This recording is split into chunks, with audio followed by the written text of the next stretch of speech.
Hello everyone, my name is Martin Lindstorm. I'm the New York Times bestselling author of Small Data, the tiny clues that unveil huge trends. One of the first questions I received is, what is the difference between a consumer and a customer?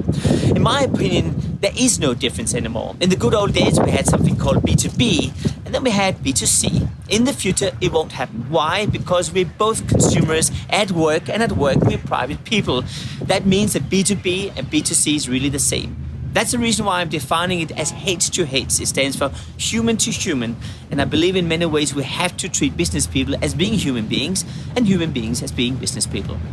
Now, the second question to me is, what is the need for consumer behavior studies? Well, from my opinion, it's very simple. Your customer is not your boss.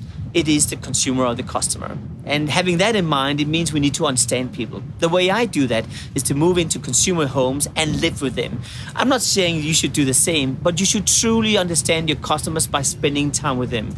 You cannot read a study. You cannot read a PowerPoint presentation. The most important thing you can do, though, is to spend time with them in their homes or in their offices. So what do you think regarding the brand loyalty? Does brand loyalty still exist? Is another question to me. The answer is yes, it does. And the way I can prove that is that brand loyalty has changed. There's no brand loyalty to large global brands.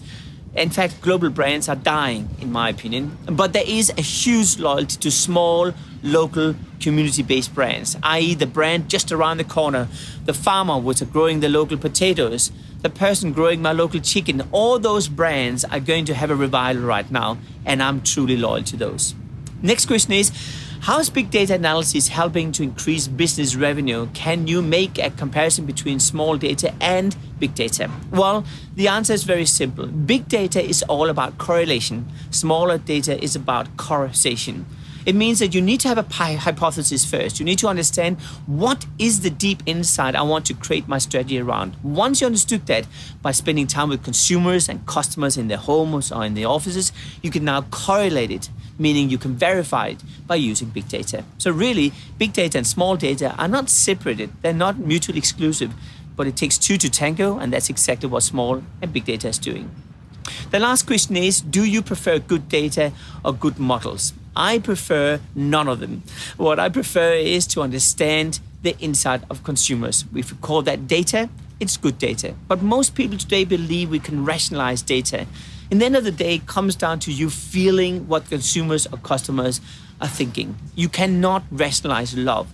And the issue is today, consumers have emotions attached to things. These emotions cannot be squeezed into a spreadsheet.